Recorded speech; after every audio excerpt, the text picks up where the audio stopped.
In today's video, I'm going to teach you how to withdraw money from Exness. We'll go through the full withdrawal process from start to finish in a simple and clear way so you know exactly what to click and what details to check before submitting your request.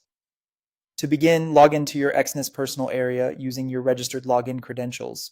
Make sure you're signing in to the correct account, especially if you manage more than one account or use multiple platforms. Once you're inside your personal area, take a moment to confirm that everything looks correct before moving on.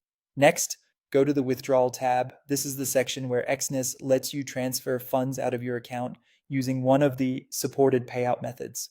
If you don't see it right away, look through the main navigation menu in your personal area until you find the withdrawal option. Once you're on the withdrawal page, select your preferred payment method from the available options.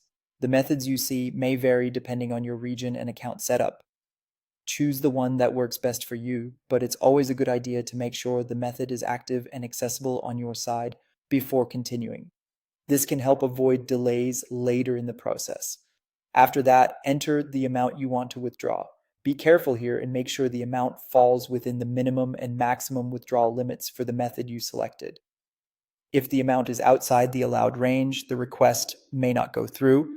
It's also helpful to double check the currency shown on the page so you understand exactly how much you are withdrawing. When prompted, enter your payment details. This step is important because the information must match the requirements of your selected withdrawal method.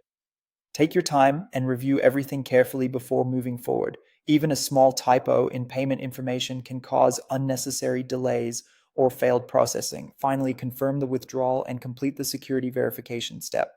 Exness may ask you to enter a one-time password or OTP sent to your mobile phone or email. This verification helps protect your account and confirms that you are the person authorizing the transaction. Enter the code exactly as received, then submit the request. Once that's done, your withdrawal request will be sent for processing. At this point, it's a good idea to keep an eye on your account status or transaction history for updates. And that's how to withdraw money from Exness.